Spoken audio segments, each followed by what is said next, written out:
Hey folks, this is the Beard Owl Podcast, and we like weird stuff, and we are proud to be an affiliate of the Odd Pods Media Network, where there's a bunch of other creators putting out other weird stuff. So, without further ado, let's get on with the show.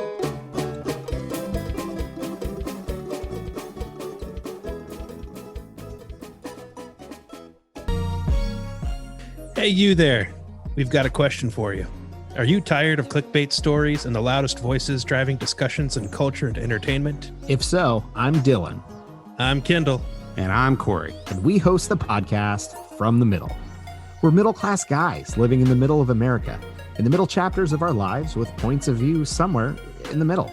We take a more reasonable and centrist approach in our discussions covering genres like comedy, culture, entertainment, and interviews, with really interesting folks like business owners, comic creators, doctors, news anchors, New York Times best-selling illustrators, professional stand-up comics, and more. We really value a relaxed and conversational podcast, one that we hope is so fun and laid back, you'll forget you're not actually hanging out with us. So search at From the Mid Pod, just like it sounds, or check us out everywhere you can find podcasts. Hi, buddies. Hi, friends.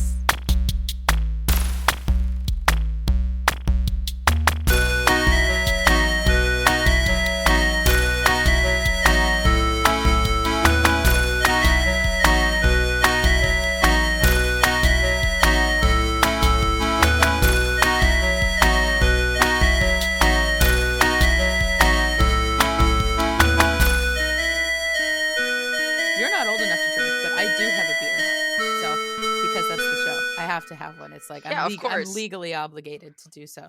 I'll just go grab like an apple juice or something. It's fine. Right. So, okay, I'm going to start this by cracking my can open.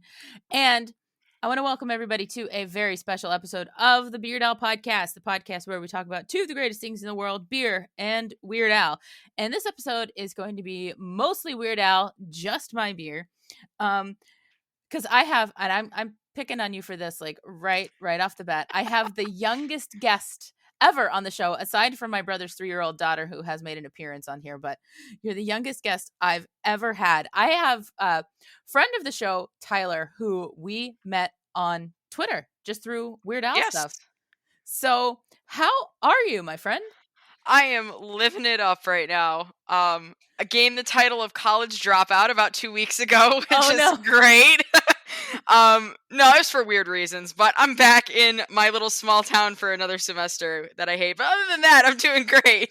Oh, well, sometimes we got to do what we got to do, Exactly. Life takes you where it takes you, and this is going to be like whatever happens, Exactly, but, on a positive note, Weird Al exists, and we exist. Exactly. So, you can't the only positive you need is Weird Al exists. Exactly. Like, if you wake up and Weird Al exists, then it's going to be a good day. Right. I love it. Yes.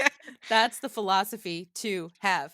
So, since, again, you're not old enough to have this, and I don't encourage underage drinking here on the Beard Owl Podcast. Oh, good. I'm going to introduce my beer really quick, which I actually picked in your honor, simply because of the title of it.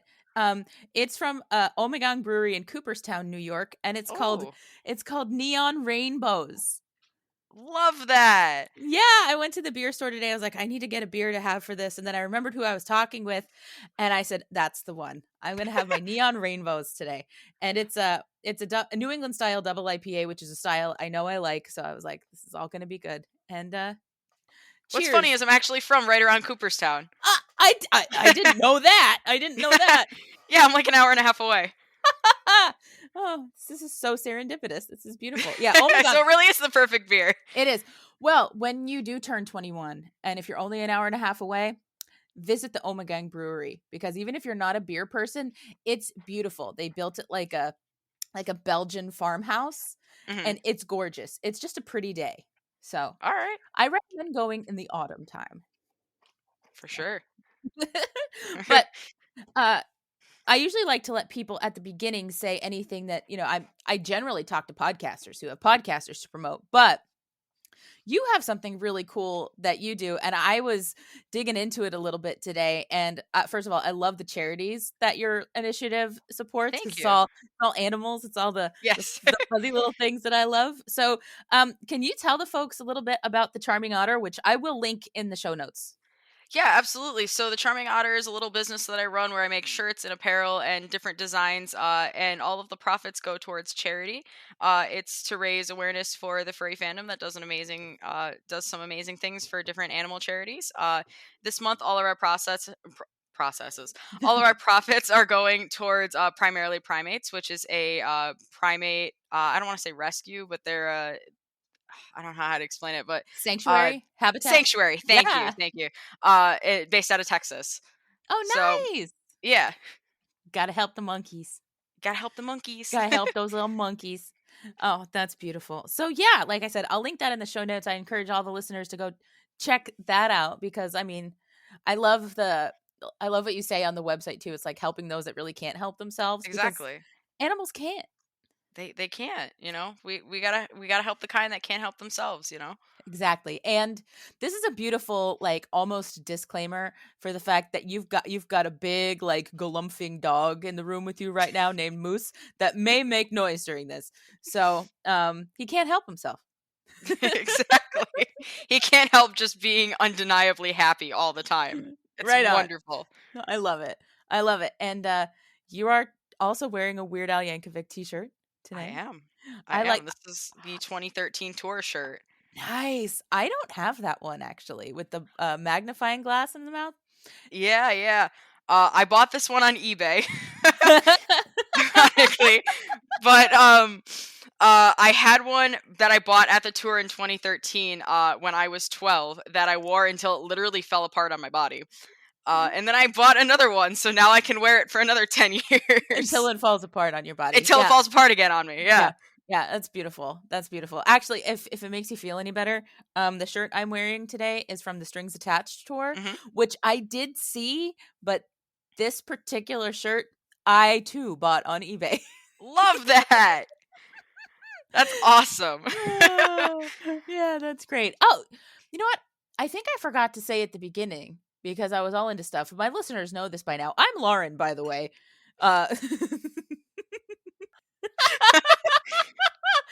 Oh my God. I have my whole spiel and I was just like so excited about this beer and to talk to you that I forgot to even say who I was.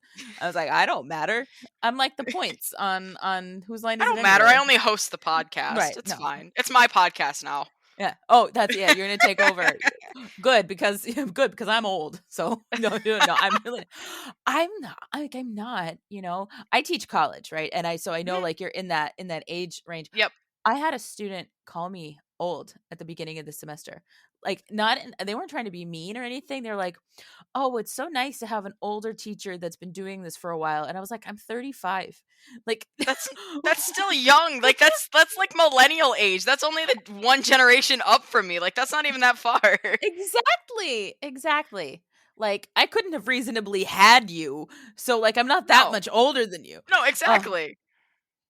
So I'm just letting it go. I'm Lauren. Nice to meet and you. I'm here. It's nice to meet you too. Do you want to jump into Alpocalypse here with track Let's do one? it. Okay. This album opens up with Perform This Way, which is a parody of Lady Gaga's Born This Way. And yes. First, I'm going to get your thoughts on this one first. I'm going to let you kick off the discussion of this song. So the first thought that comes to mind is the tour costume at the time, which was the peacock, and how beautiful it was. And I guess they sold that on eBay too, which I don't remember how much it went for. Really? But, like a tour worn peacock costume? Yeah, like the custom fit. It was a custom fit costume for Al, and they sold it on eBay just recently too. It was like a year ago. Oh my God. Yeah.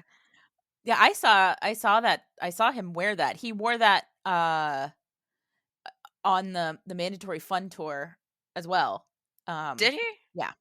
Because I thought he had transitioned to the octopus at that point. Oh, Oh, you know what? You're probably right. I'm sorry. You are absolutely correct. We got to go through Weird Al's fursuits because this has confirmed him that he's a furry at this point.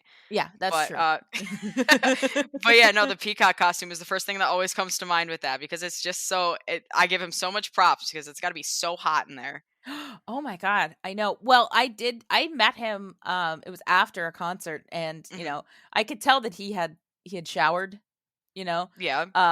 But man, yeah.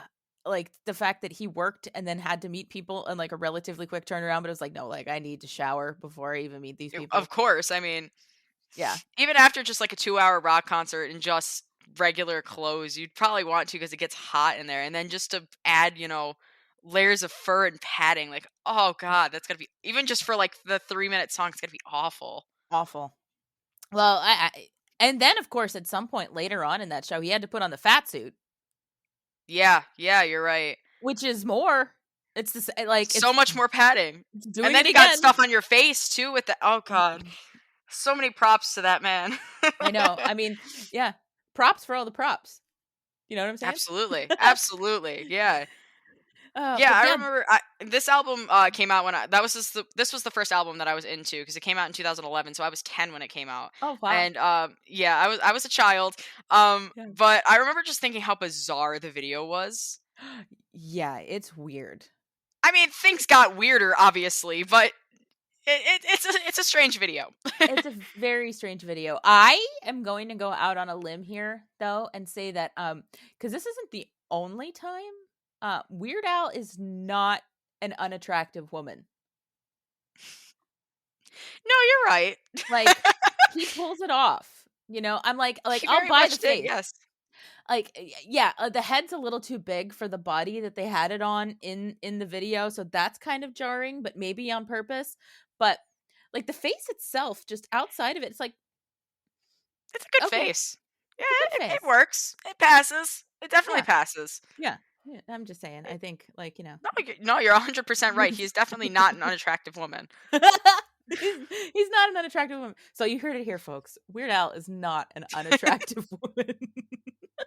Confirmed live. Confirmed, yes. Check mark on the box.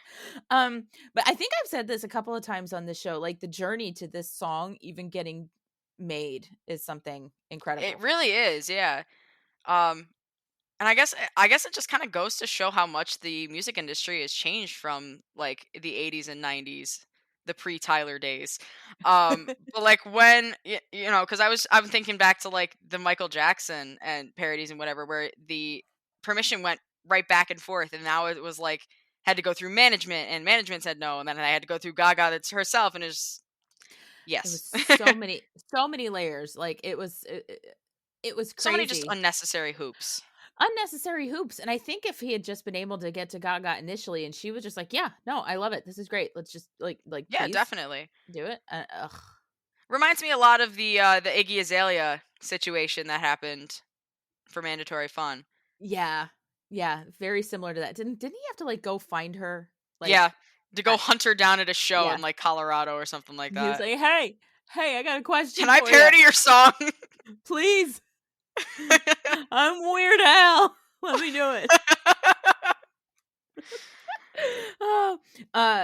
But this Perform This Way is great. I think it's a great way to kick off this album because it was very culturally relevant, like at the time. And oh my God, Lady Gaga was huge at the time. Yeah, that was all you heard. I love her. I love Lady Gaga so much. I saw her in concert. Did you really? Yeah, on the Joanne tour. Yeah. Oh, nice. That's awesome.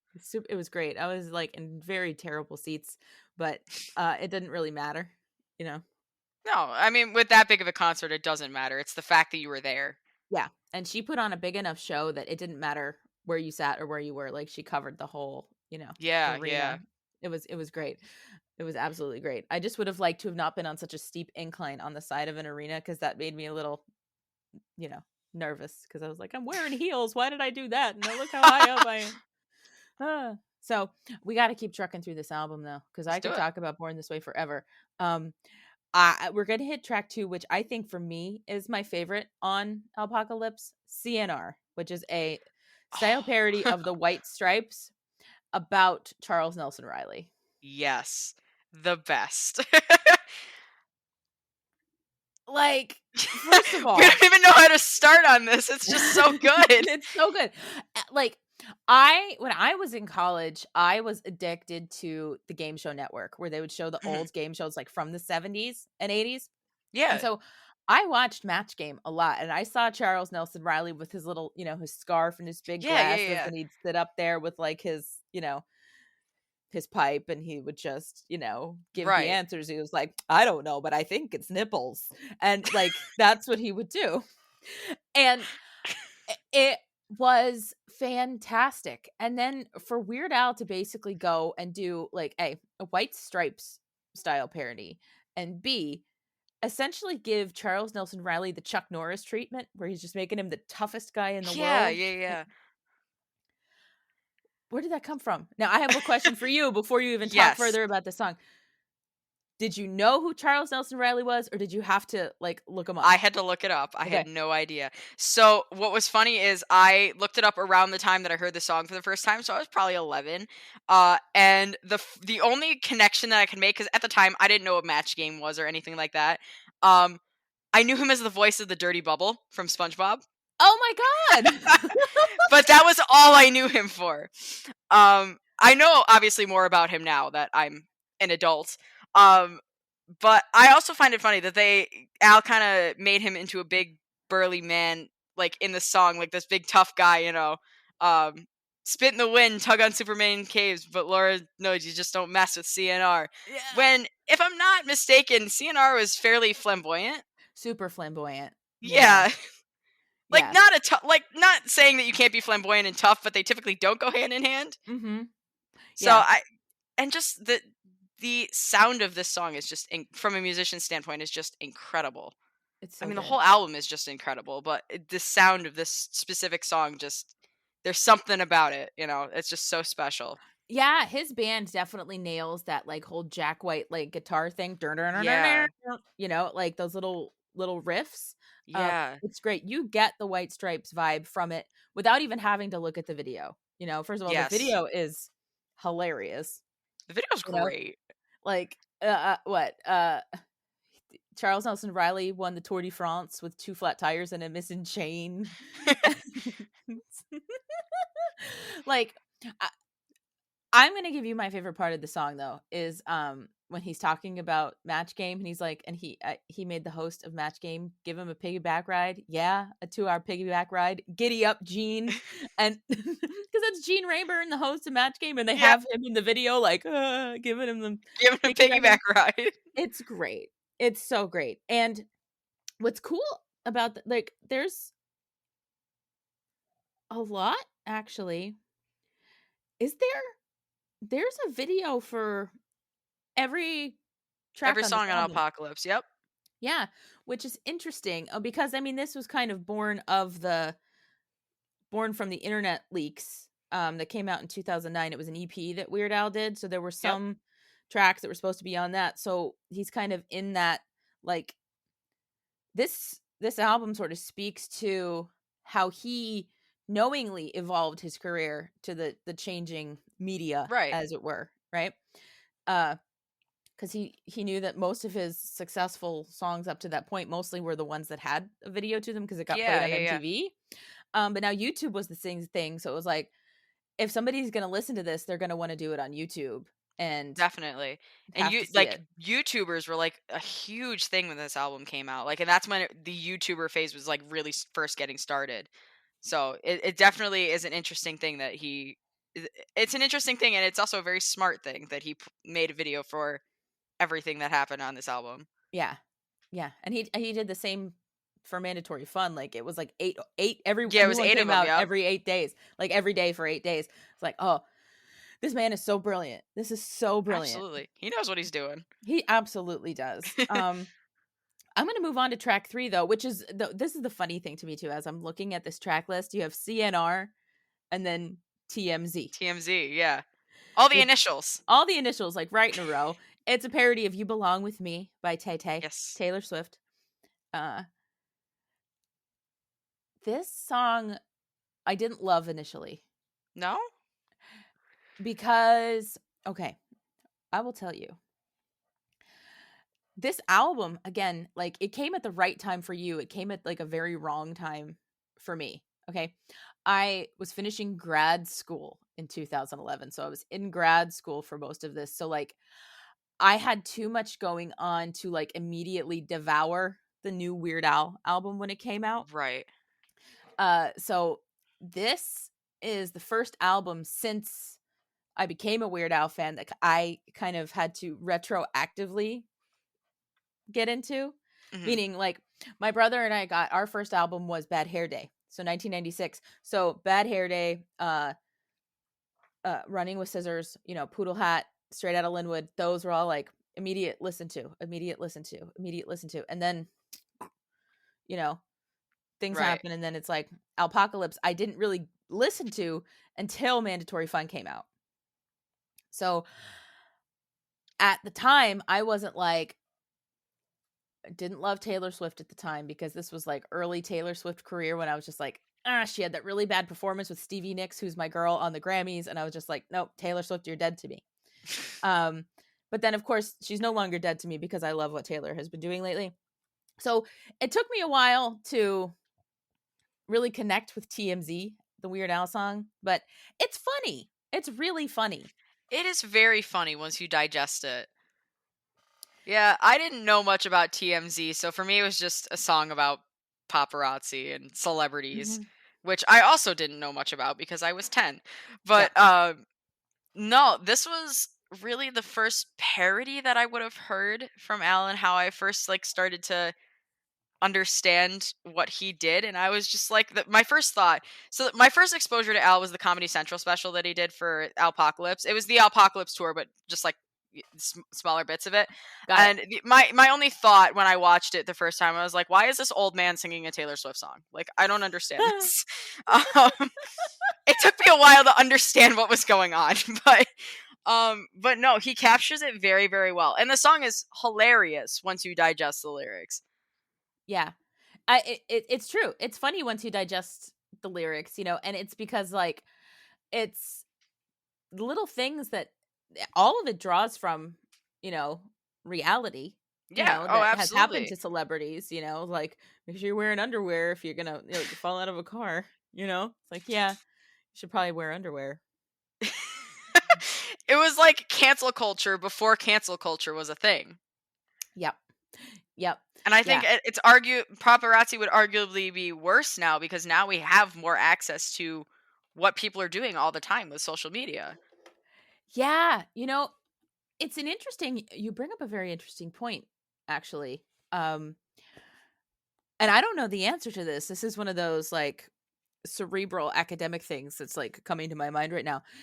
Is it better or worse? Like we thought like the paparazzi were so bad, like trying to get like pictures and stuff of celebrities. You know, like that's how Princess Diana died, was because you know, the paparazzi were trying to get a picture of her and stuff.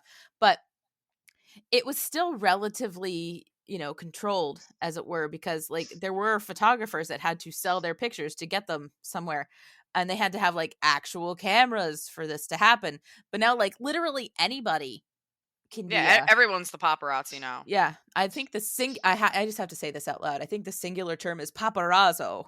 Everybody's a paparazzo. I didn't know that was a thing. I didn't know paparazzi was plural, but all right. It's plural. Cool. You learn something new every day. Exactly. Oh, Moose is having fun back there with that. Do you want to not? He's not going to listen to me. No, he wants to very, very much. My dog is actually doing that. I recorded an episode as a guest spot on another show yesterday, and she was running around doing that right before I started. And I was like, nope, I'm gonna have to stop this right off the bat. But no, it's adorable. Like I could literally have the same thing going on my end right now. We could have like dueling squeakers. I'll put it in stereo, you know, so people listening to the podcast will have Moose squeaking on one end and my Bella squeaking on the other end. It's great. We'll have to vote on who's the better squeak. Who's the better squeak? Yeah. Comment below. Who's the better squeak? Oh, this is fun. This is so much fun.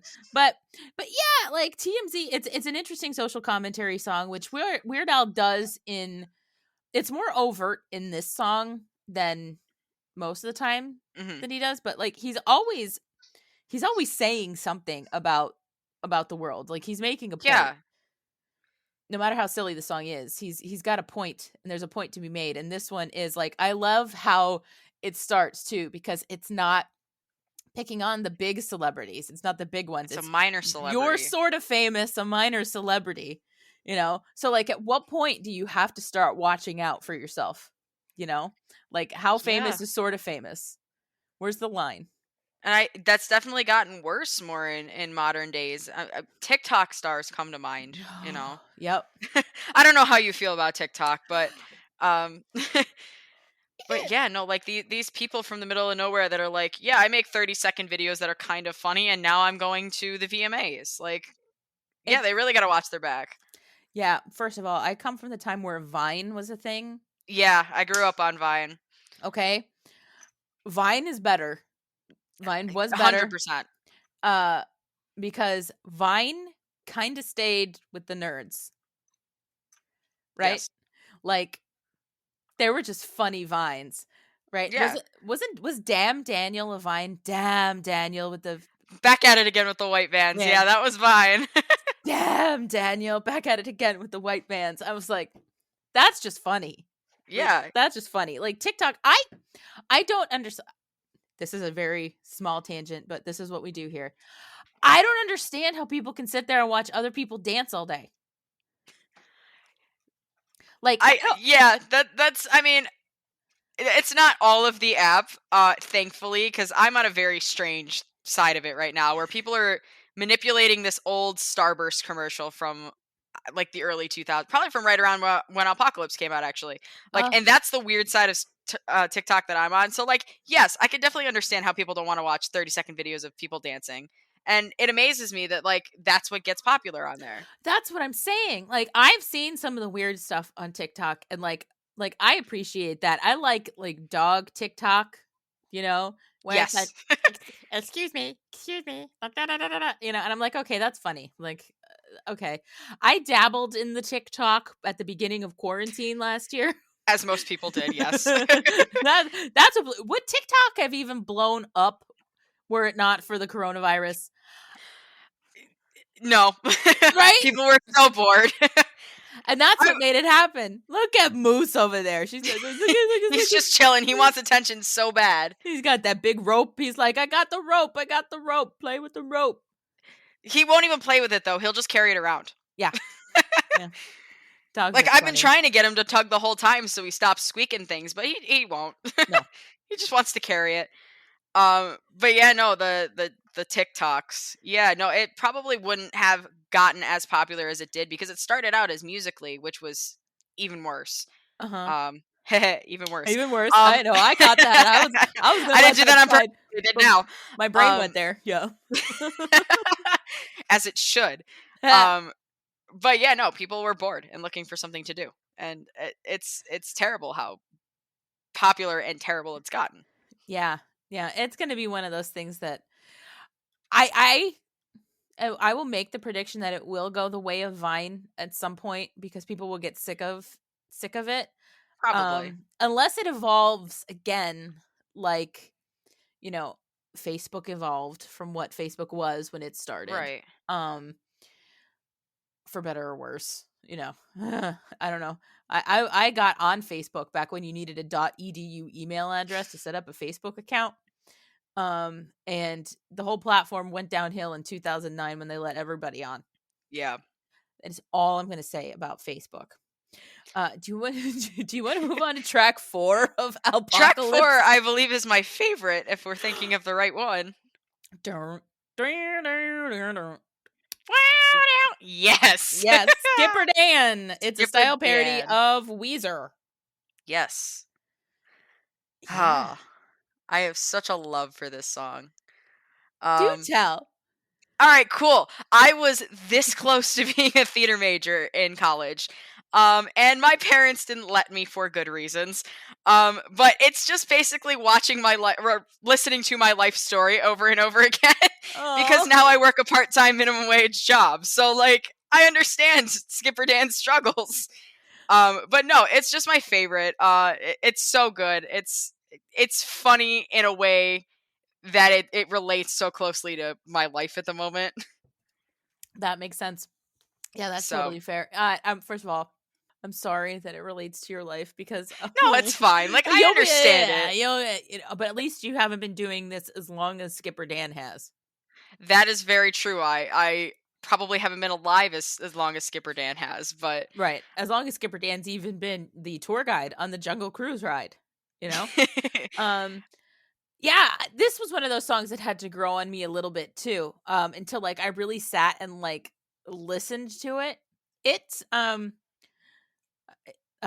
want to say it. I'm just gonna say it. It's coming out of Go my for it. mouth. It's a bop. It slaps, and it absolutely slaps. like Look at you using Gen Z language. Thanks. You know, I try. You're hip with the kids these I'm days. hip with the kids these days. You know, I teach college. I pick up a couple things here and there. You know, until they start calling me old, then it's fine. I'm That's actually, when you tell them to get off your lawn. Yeah, that's right. Get off of my lawn. The class that I teach is at 8:00 in the morning on Tuesdays and Thursdays. Oh, I know. I'm fighting a losing battle as it is because I work a full-time day job, but I like teaching in person. I have 2 classes online, but I like teaching in person. And in order to teach in person and have my full-time day job, I got to teach at 8 a.m. right. And then That's awful. go to work after. But my class is always full because apparently they like me, even if I'm getting older. That's good though. That's yeah. good. Yeah. So I'm picking up, but yeah, It's always good to be the likable professor. Yeah, you know? that's what I strive for. My analogy basically is like the knowledge that I have to get across to people, and I teach writing. Everybody's got to write. Everybody has to take writing classes. Everybody, like, I don't care what your career is, you have to be competent in written communication, right? Right. I always say that the information is like when you have to give your dog medication. The information is the medication. I'm the peanut butter that you hide it in. So they eat that's it. a good way to put it. Like, that's how I live my life. So we feel bad for Skipper Dan, right? We do feel bad for Skipper Dan. Until there's a point where it's like, how hard did he try? You know? Oh man. I mean, if he was a graduate at Juilliard, very hard, because Juilliard's extremely hard to get into and extremely expensive. That's true. Okay, fair point. Point absolutely taken. Does studying at Juilliard guarantee you work? Absolutely not. Right. The fact that you're studying theater, no matter where you study, doesn't guarantee you work. That's the sad reality of it. Yeah, that's the sad reality of like almost every facet of higher education, by the way. And I say this as somebody who teaches college. Like, you go there to think you're going to get a better job, but not necessarily. No. Oh, it's a messed up system. I could do a whole talk on that, but I shan't. Whole tangent on that, yeah. I shan't. But I guess what I'm saying is Skipper Dan felt like he did everything he needed to do, and it should have just happened for him. And it didn't happen for him. So he's the tour guide on the Jungle Cruise ride, doing the same thing day after day. Right. You know? He could audition on his days off. He could like quit, right? And do something he can do else. West End shows whenever he wants to. I mean, he's in Anaheim, California, if we're talking about the same Jungle Cruise, unless he's in Orlando. I mean, yeah, he could be doing things. And the other aspect of that song is that, you know, he's technically using his major because he is playing a character. He is acting. He's acting. You know, there is a lot worse jobs that you could be working as a theater major than at Disneyland, you know? Oh, for sure. I mean, that's some people's dream. Absolutely. And again, it seems weird. Skipper Dan is crapping on what is the dream for a lot of people. Like, I scroll through LinkedIn because I'm a grown adult looking at LinkedIn for fun. Yeah. And like, I see people getting jobs and they're posing in front of like one of the castles with their like Minnie Mouse ears on, like saying like, I've achieved my dream. I've got a job at, Disney, either Land or World, insert Right. area here. And like most of the time it's just like I'm a cast member. Like that's it. Yeah, Like, exactly. Like I sell snow cones, but like this is my dream job because I'm at Disney World. Yeah. He's got a pretty good gig. I've never thought about it that way, but you're absolutely right. The Disney College program comes to mind for me, and I'm like, I would sell my soul to get into that. Right? And he's just like, yeah, I've been here for 30 years, but I'm not on Broadway, so I'm unhappy. And it's like, sorry, that doesn't happen for everyone. Exactly. So this is the fun part about all of Weird Al's music too, is that there are layers to it. Absolutely. You can have like intellectual, textual conversations about Weird Al's music. Absolutely. And it's so fun for me. And like I said, I'm super pumped to actually talk about this album, because I don't talk about this album all that much because it's not up there on my personal list. But doing this deep dive today, like I said, I listened to it beginning to end while cleaning the bathroom. It's a good place to listen to it. And I was like, these songs come up on random for me on various playlists, but I forgot like what the order was. And I was like, right. Oh, that slaps. That's awesome. This is great. Like, this is good. Okay, this is good. And then like you go right from Skipper Dan into the biggest polka. Yes. The most dense polka, meaning it has the most tracks within it of any Weird Al polka. And my brother made a spreadsheet, so I know this is a fact. We have a Weird Al polka spreadsheet that has polka density and artist frequency. That is the nerdiest thing I've ever heard, and I so much appreciate it. John's the spreadsheet guy. I just appreciate the data. He puts it all together.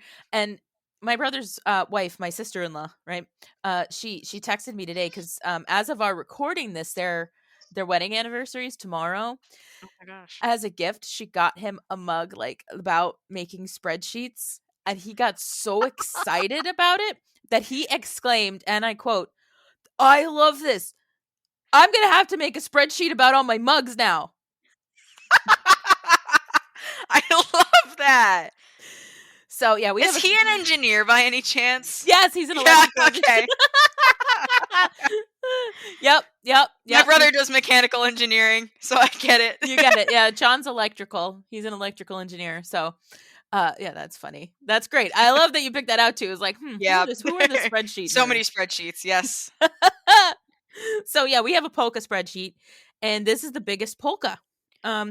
It's also the only polka that has the same song on it twice. Really? Okay, yeah. Because it starts and ends with Poker Face. Yes. Because it's called Polka Face. So. Yeah, I mean, it kind of makes sense. Yeah, no, this polka is amazing. And if I'm not mistaken, it's the only polka to have a music video to it. Maybe like an official one. Like an official one. Right, an official music, yeah. Like on concert tours, he would always kind of have like clips of the music videos behind him when doing it.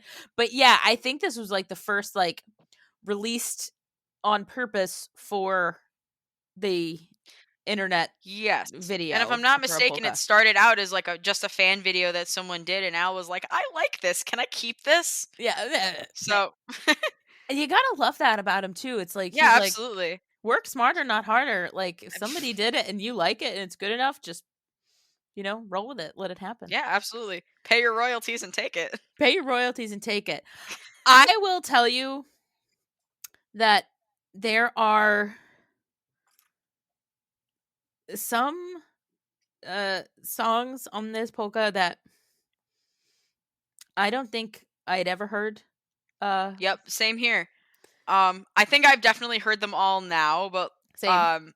When I first heard the polka, like the first like probably minute and a half, 2 minutes of it, I'm like, to me it was just like, I'm watching this guy play accordion on stage. The one that clicked for me was when he played Fireflies by Owl City. And then I was like, wait, I know this song. This doesn't sound right. What's going on here? So yeah, no, it's I hadn't heard of most of the songs either. I can probably say that I've heard them all now. Yeah. Oh yeah, I love the Womanizer bit, by Britney Yes. Spears. Womanizer, oh, womanizer, oh, woman. Boy, don't try it up front. I know just what you are. It's like, Weird Al. Genius.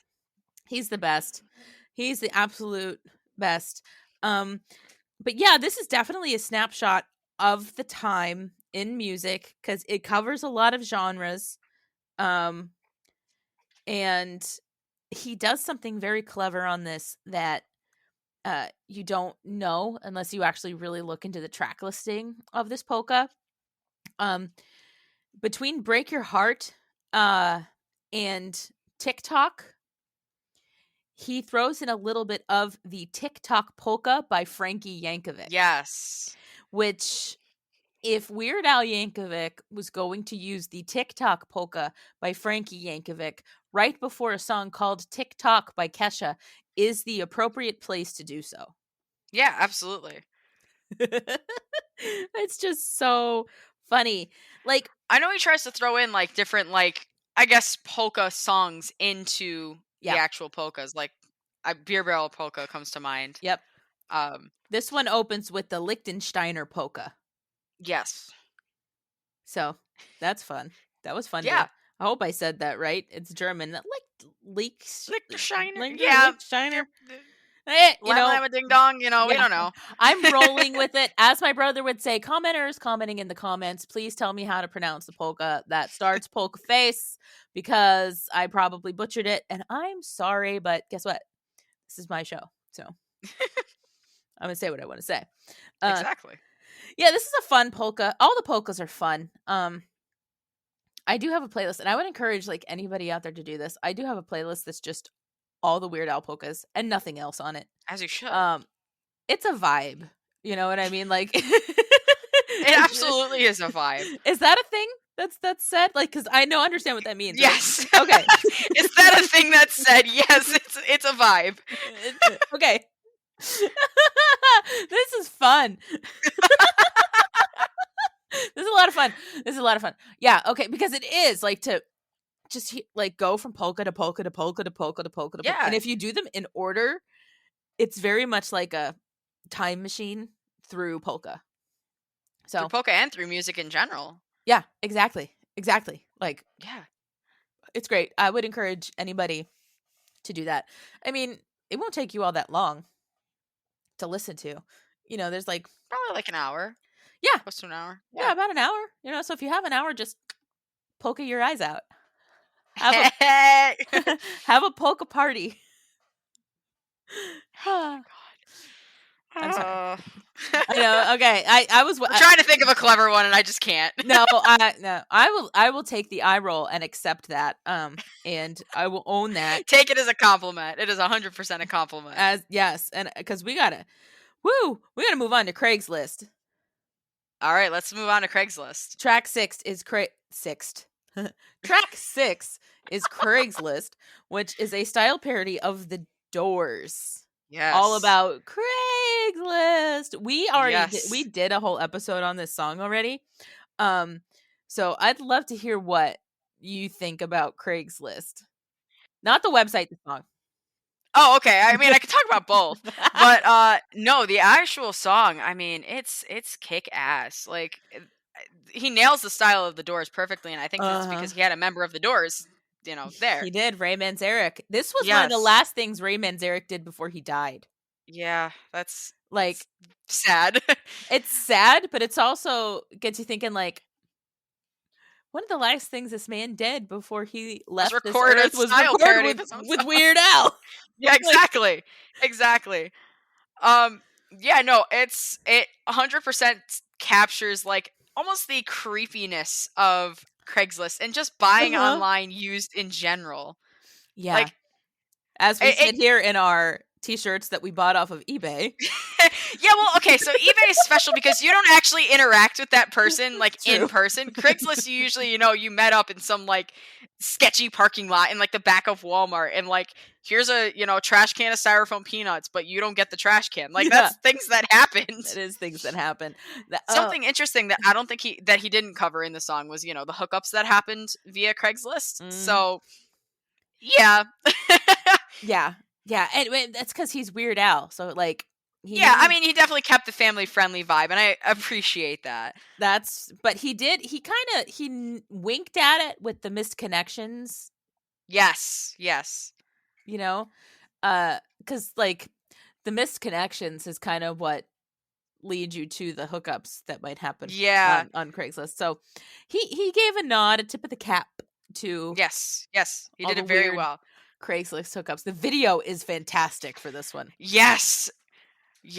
Oh, them leather pants though. Right? Top notch. I would go as far as to say that like I just watched not too long ago the Val Kilmer documentary. I believe it's on either Netflix or Hulu. It's on one of those streaming services. It's basically Val Kilmer going over his whole life. And Val Kilmer, if you don't know, played Jim Morrison in the 1991 movie The Doors. Okay. And he like tried to like embody Jim Morrison and do all this stuff and everything. I'm like, Weird Al could have done it.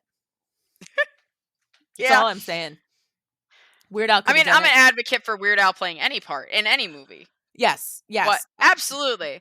I mean, and that's something that's so special about Weird Al is that he captures every style just perfectly, even just in his movements. Like he does his homework. Yes, he truly does. I mean, there are some moves that are like distinctly Weird Al, you know, with like the flailing arms and legs and all that boneless stuff. Boy, you know. Boneless boy. He can still do a lot of that too, and I'm like, how? Like my knee hurts. My knee hurts and I'm 20. I mean, I get it. So, yeah, it's perfect. I am much like you, an advocate for Weird Al playing any part in any movie. And let's coin this term now here together. We're Weird Alvocates. Weird Alvocates. I love that. Yes. So much. Thank you. That's good. I'm putting that in my Twitter bio. Oh, yay. Thank Weird you. Advocate. You're a Weird Advocate because I like to call myself a Weird Alvangelist. I love that. Yeah. So I'm going to show this to you. Hold on. Because I have to. Oh, I forgot that I can talk because I'm wearing my headset and it's not my actual microphone, so I can lean over here and you can still hear me at this point. I'm just knocking crap over now. But I got this coloring book, an advanced The Weird Al coloring book. Oh my goodness. Okay? This is an advanced copy, okay? Yes. And is it the one with the typo? Yeah. Okay. Oh, but wait. So Nathan Reben signed it for me. He's like, to Lauren, my fellow Alvangelist, color boldly. Love that. I have no intention of ever coloring this one because you know the typo that that we're talking about with like okay. I found another one. Do share. On the UHF George Newman Concerned Citizen page. You might probably be able to see this. Concerned citizens. Okay, and it's a typo. So, you know what I did? What?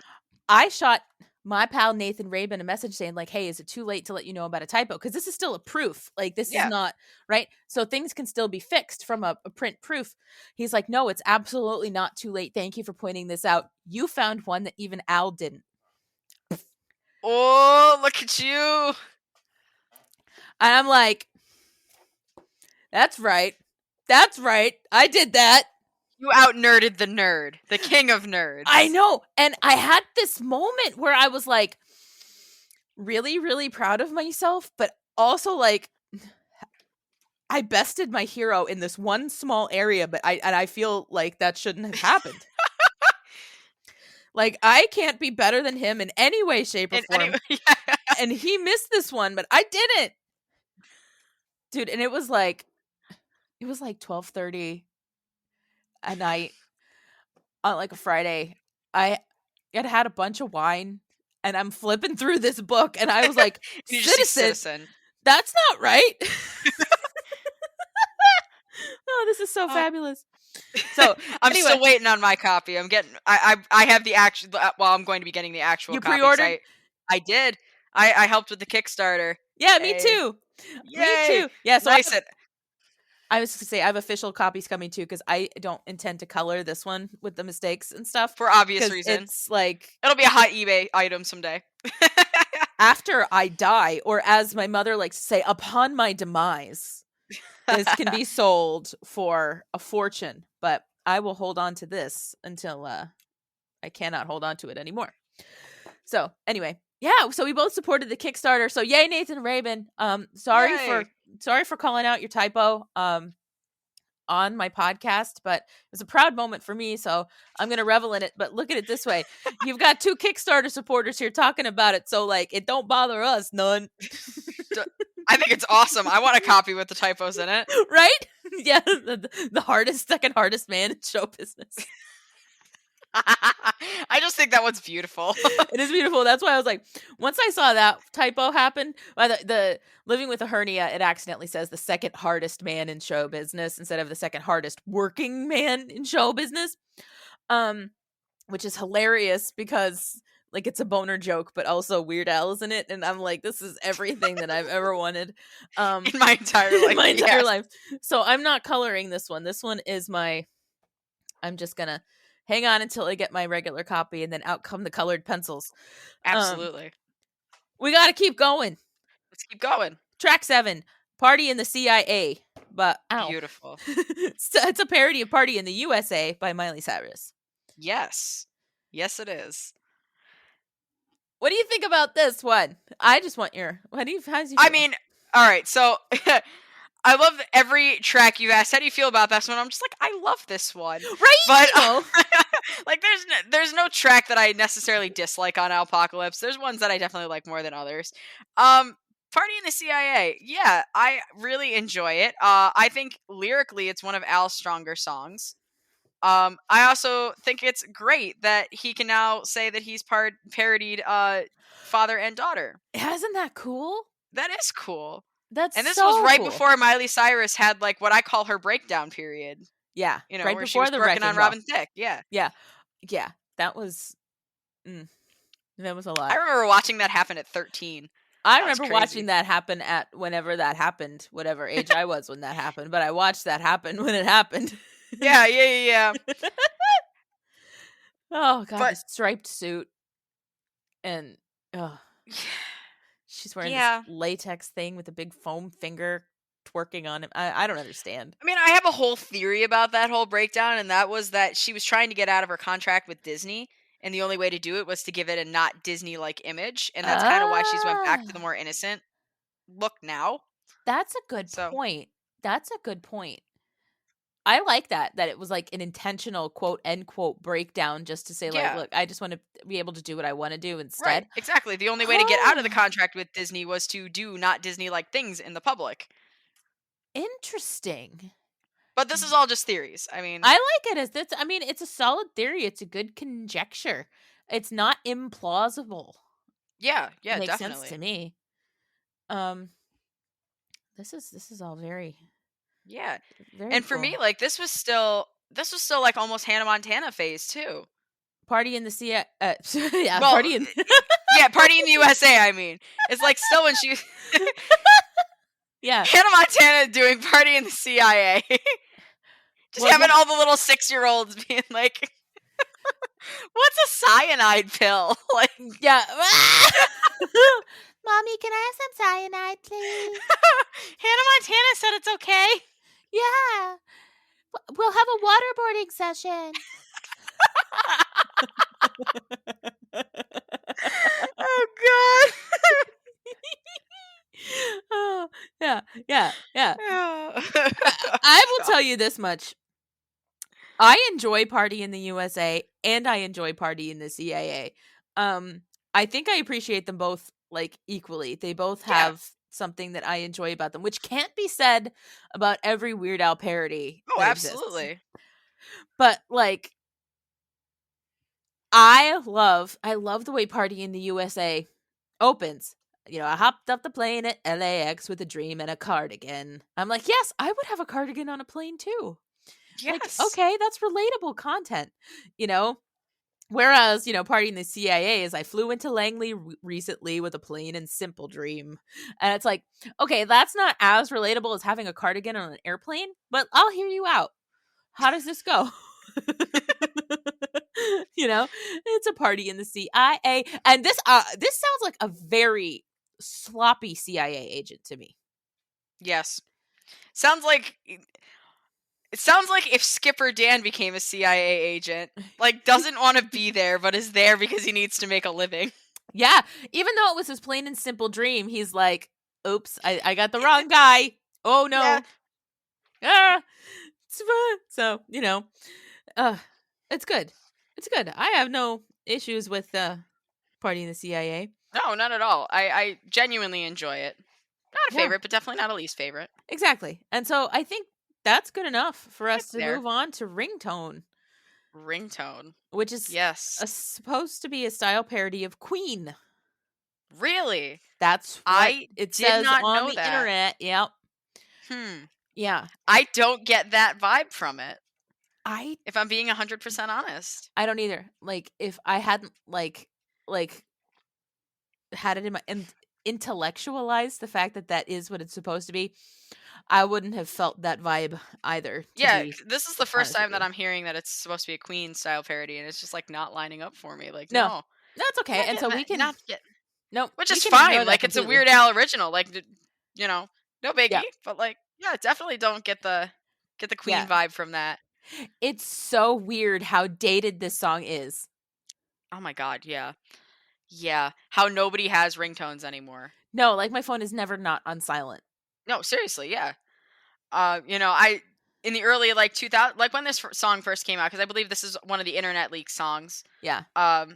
You know, when it first came out, you know, this was in the era of flip phones, and when everyone would set a ringtone for each individual contact on their list, and now I'm just like, put it on silent and please don't talk to me.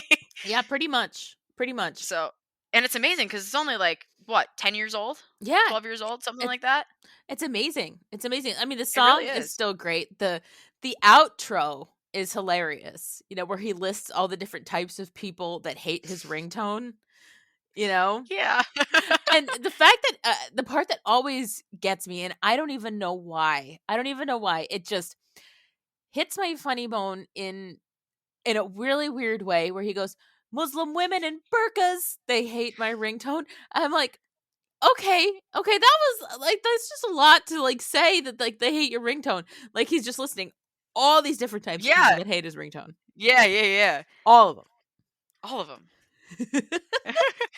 It just got to make it clear that everyone hates this ringtone except for like him. Yeah, or I think because he doesn't like say that he hates it specifically. He just hates the outcome of purchasing it. Does it like? Is he just continuing to use the ringtone out of spite because he paid money for it, and he's just like, no, I'm just gonna keep frugal using man. it. He paid $1.29 for it. He's got to use it. I paid it. Like, I don't care. This is how it's gonna be. Y'all can deal with it. Yep. You know, just like get over yourselves, deal with it. This is my ringtone now, and this is life as we know it. Absolutely.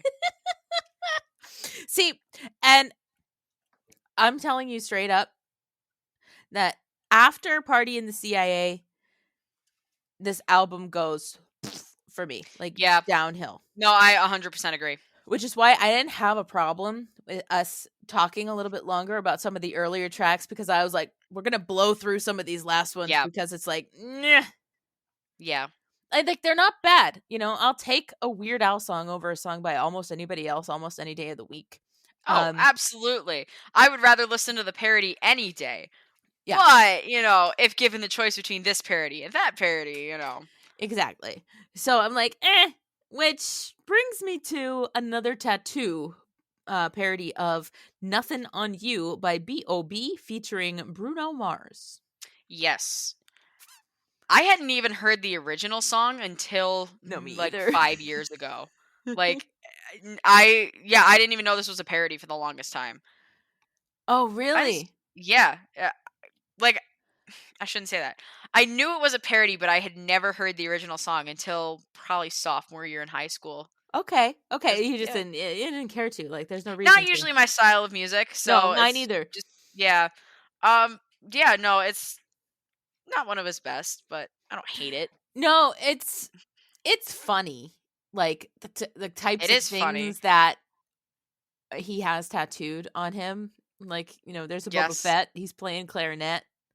Like, I want to get that tattooed on me so bad because I just think People it'd be do. so funny. people Oh, have I that. know. Oh God, there was someone who came to the Vanity tour who had Al's whole face tattooed on his back. I've seen that guy. Yeah, Yeah. I've seen that. Like, props to that dude. Like, I'm gonna get a Weird Al tattoo someday, but it's I don't know if I could get someone else's face on my on my back or on my face for that matter. Yeah, I don't know. But- I wouldn't dedicate like my whole back to like anything. I don't have any tattoos, right? At all. Yeah, understandable. Because I'm a wussy with needles. It's all good. So, but I mean, there are like a handful of things that I would be okay with having permanently on my body. Yeah. And something as a nod to Weird Al is 100% one of them. So, Yeah, absolutely. who knows? Maybe I'll get my first tattoo and play another tattoo by Weird Al while it's happening on an infinite loop. Just beautiful. Yeah, and your tattoo artist isn't tracks. gonna hate you at all. Oh yeah, and they'll probably like want me to leave. It'll be ringtone part 2. Ringtone. Yeah. My tattoo artist, he hates my ringtone. Oh god. Just add that to the list of people who hate it. Oh, that's so funny. That's so funny. Oh god. But yeah, I mean the song is funny and it and the concept isn't all that far-fetched because there are people who are covered head to toe in tattoos. Exactly. And there are people who can become addicted to tattoos. Like, that's a thing that happens. I've seen it. Like, I have fallen down like YouTube rabbit holes Oh, of yeah? like it's called Hooked on the Look. It's like a Oh. British YouTube channel, and they'll say like 37-year-old Susan from Berkshire has gotten her eyes tattooed. And like it's a very serious like sounding British journalist. Yeah. And, it says, even though she knew she ran the risk of vision problems, she went through with the procedure anyway, and it has left her permanently blind. And I'm just like, like, no, duh. But she I don't says even know how to respond to that. It's you just the can't. funniest thing ever. She's like, but she's going to continue getting tattoos because she's hooked on the look. And it's like, But girl, she can't see you them. can't see them, so who cares? Yeah. So that's that. Thank you for letting me do my British accent. Please, you can continue the whole podcast in it. That was hilarious. I can't. Otherwise I'll be stuck in it for like longer than I should be, because once like it's a brain switch, and like once my brain gets, in that place, like there's no turning it off. So we're gonna move on to track 10, If That Isn't Love, which is a style parody of Hanson. Okay, yeah. So something interesting about this song that I don't know if you know, Dice Equilibrium on Instagram posted this, and she's also on TikTok. She posted a little snippet of this song that the idea from it came from when Al was out with Suzanne, and he basically used the line, you are so beautiful, you make that sunset look like a big turd. And Suzanne didn't appreciate that. And so Al basically turned around and said, well, I'll make you appreciate it, and made it a song. That's beautiful. Isn't it? Yeah. Oh my God. That's great. See, like, I would love that. See, I think... Yeah. She married Weird Al. What did she expect? Like, I mean, it's been 12 years of this. What do you expect, Suzanne? Like, come on. Yeah. I mean, and this song is cute. It's the song is really cute. It's a love song. Yeah. The narrator is a little bit of a like not as loving as he could be. It's like if you're cleaning the gutters, like, I'll hold the ladder. I won't do it. I'll hold the ladder though. It's something. I'm helping. Getting rid of those masculine standards. That's true. Yeah. That's breaking true. them relationship standards. It's fine. Yeah. I think it's cute. I mean, I don't like leaving like a sip of milk left in the carton. Like, well, that's just absolutely not. I mean, that's different. Like, so what? It's just like so yeah, no, it goes back and forth between this is cute. Like, I'm trying to think of some of the lines now. I know there's so many, right? For some reason, my brain mashed up the lines, like the idea of watching Oprah while leaf blowing, and I almost never pretend you're someone else when I'm making out with you. My brain said like I almost never pretend you're Oprah when I'm making out with you. So, well, that's a plus. I almost never pretend you're Oprah. Almost never. But Almost but never. that that implies that he does sometimes pretend that he's he's Oprah. That she's Oprah. She's Oprah. I need to go to bed. Oh, we're almost done. It's okay. It's okay. We're all Oprah. Okay. We're all Oprah. We are all Oprah tonight. We're all Oprah. So, oh gosh, I'm going to move this a little farther from my mouth to move on to track 11, but I'm going to say it like Oprah. Say it like Oprah. Do it. Whatever you like. That was so beautiful. Thank you. When I was in college, I worked at a craft store, and one of my coworkers was an older lady named Marilyn, and she loved Oprah. And so every time she would because we worked, evenings because I had like school and stuff during the day. So I worked nights at this craft store, and Marilyn would come in, and I'd always put my hands in the air and I would go, Marilyn. I love it. And she love it. She just she loved it. She was like, ah. So anyway, I love it. That's so cute. I'm thinking now of the Drake and Josh scene where he ran over Oprah. Oh God. Oh, poor Oprah. Oh. Why are you having a bad day? Oh, because it's a little human. Yes, because I ran over Oprah. Because I ran over Oprah. I mean, sometimes I don't know how I feel about Oprah, but I couldn't say that I've ever watched her show. Yeah, but we know who she is. We know who she is. It doesn't matter. I think that's showing off the air before it even would have been like an after-school guilty pleasure for you. So it's all good. Yeah. Whatever You Like is a parody of Whatever You Like. Yes. By T.I. That bothers me. I have never heard the original song. So, yeah. So I'm entirely based off the parody here. I'm trying to think if I have. Have I? Maybe. All I know is I'm going to pull this out here right now for everybody listening to this show. If y'all know, like, John and I have this list of, like, our Weird Al songs ranked in order. This is the bottom of the barrel song. This is collectively mine and my brother's least favorite Weird Al song. Yeah. It's not a favorite. It's doing something interesting, and I almost feel like this song makes sense to follow If That Isn't Love, because I almost feel like the narrator of this is better than the narrator of If That Isn't Love, because the narrator of Whatever You Like is like basically saying, I don't have much, but you can even have the last slice.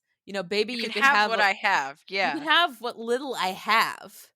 And I'll share it with you. You can have whatever you like as long as it's within my means. Right. Which I appreciate that sentiment. And I get what he's doing with the T.I. song, because the T.I. song is basically like all this extravagant stuff, like Bentleys, whatever, I've got gold teeth. And that's not how it goes, but you know what I'm saying? Even if that was, I wouldn't know. I wouldn't know. It could be. But yeah. So I like what's happening here. It's just not I can appreciate that. I think the storyline's cute, but song-wise, I skip it. Yeah, me too. This has not made its way onto any of my multiple Weird Al playlists. So love that there's multiple. For many different occasions: driving, as there should be, working out, meditation. A meditation Weird Al playlist? I don't have one, but I think I'm going to make one now. I said that. Now you gotta. I have to, right? And send me the link when you're done, because Okay. that's beautiful. Okay, I will put together my meditative Weird Al playlist for you. Okay. I have to think on this. It's going to be good. I can't think about it now, Lauren. You have a task at hand. And our task at hand is to say, like, yeah, whatever you like, not great. Cute, making a decent point. It's a funny little juxtaposition against the original, but So we go to track 12, which is the closing track of Alpocalypse, which is Stop Forwarding That Crap to Me, which is a style parody of Jim Steinman. And if you don't know who Jim Steinman is, he's the guy that wrote all the music for Meatloaf. Okay. All right. All that piano, like, grandiose. Yeah. Like, it's Paradise by the Dashboard Lightish type situation. Gotcha. Yeah. Stop forwarding that crap to me. Yeah. I think it's a great idea for a song, but it shouldn't be 6 minutes long. If I'm being honest. I get that too. And like, that's yeah. The joke is there. The joke is cute, but it's a very long song to carry on this joke for. You know? Yes, you're absolutely right. And, like, you get to this point in Al's career where the last track of the album kind of has become sort of traditionally like the funny long thing. Song. Yeah, absolutely. The funny thing, the long song, the song that's kind of there for the hardcore Weird Al fans, right? And this is attempting to do that, which A, is why it's 6 minutes long. B, why he's doing a style parody of the guy that wrote all the music for Meatloaf. And C, I don't have a C. It's just A and B. Good reason. Thank you. But the ultimate point I was making was this doesn't do that anywhere near as well a lot of the other ones do. Yeah. Like the album after this, right? Mandatory Fun, Jackson Park Express. That's one joke. That's still just and that one hits joke. it out of the ballpark. Yeah. But there's a lot more you can do with that, Yeah. with the idea of meeting someone on the bus and taking subtle hints. Not actually even meeting them on the bus. Just seeing them on the bus. Seeing them on the bus. And that's the thing. Like, that's funny in that way. Like Genius in France is also one joke. It's right. Yeah. The French love Jerry Lewis, even though he was an idiot. And that's the joke. And Albuquerque, I hate sauerkraut. It's a big story about I hate sauerkraut. Albuquerque's a lot of things, but yes. But what I'm saying is your point is absolutely valid. This song is way too long for that one joke. For this one joke. For that one joke. Yeah. Because it's like... It just doesn't work. No. It's a kind of an ending to an album. Yeah. Me. Which I think this, like I said, from Ringtone on, is kind of why Alpocalypse isn't in my high rotation. Like, it starts off gangbusters. Starts off very strong. Pew! And it's funny because I think most of the stuff that started out strong is the stuff that was on internet leaks. Oh, that'll do it, won't it? Yeah. So he just had to fill out an album and... Yeah, he had to... I feel like if they would have switched the order of If That Isn't Love and Stop Forwarding That Crap to Me, it would have been better. I feel like If That Isn't Love is a solid song to end the album with. Yeah. Even though you're right. Like, it feels better. Even though it goes against, like, the whole, like, longer, weirder song kind of closing the album type thing. Like... It's better. It makes more sense in this case. Because... Yeah. He did end several albums with a polka when I don't feel like he ever should do that because the polka needs to go in the middle. Yeah. That's my rule. But like Dare to Be Stupid ends with the polka. Alapalooza ends with the polka. Yeah. And they're still solid albums, but it's like, why are you ending on the polka? This is like, why are you ending on this? Like, I also feel like Al could have done Jim Steinman better than he did this. Like, because I love Meatloaf, like the food and the singer. And I feel like that, like Jim Steinman was a brilliant songwriter for the weird little like theatrical genre that he kind of wedged himself, piano, kind of stuff. Al could have done it better than he did here. But he did what he did, and it's fine. It's good. It's better than like a lot of things. It's definitely not his worst track. That's for sure. It's just not the best. Right. I feel like that's like a downer note to end the discussion of this album on. But hey, do you remember how great the beginning of this album was? Yeah, that started out fantastic. Wasn't that so much fun? Do you want to just transition into the first track of Mandatory Fun and keep it going? Yeah, right. I wish I could, man. I wish I could. It's all good. But, it's all good. No, we all have lives. I have to go to bed so I can teach a class at 8:00 tomorrow morning. So I gotta go to bed so I can be in class at 8:00 tomorrow morning. So it's fine. Oh, well, hey, I will say, I don't know what's harder, being in class at 8:00 in the morning or teaching class at 8:00 in the morning, because I have to stand up there and like be on. Yeah, you have to be like actually aware of what you're doing. I can sit and just like stare at the board the whole time and not pick up on a thing. So I'd argue and say that teaching is much harder at 8:00 in the morning because you have to be alive. Yeah. The only time I gotta be alive is while I'm driving to school. Yeah, well, you have to do that before you get there. Yeah, exactly. So you can arrive alive, drive safe, don't text. No, I don't know. God, I'm sorry.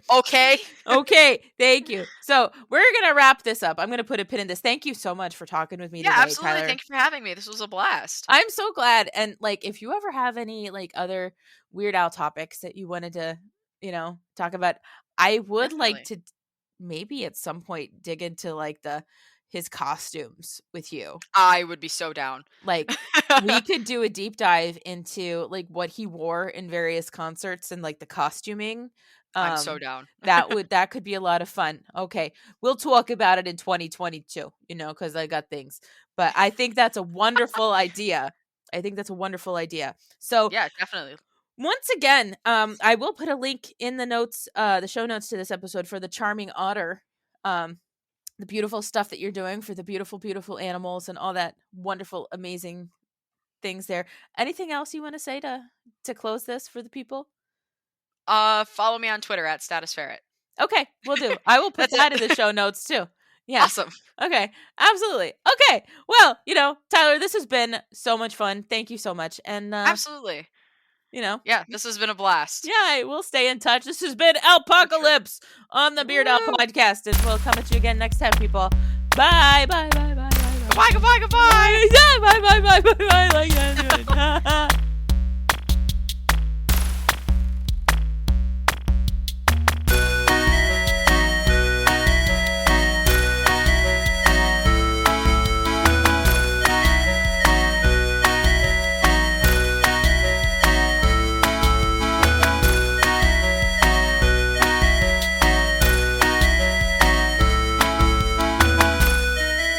Bye, friends. Bye, buddies.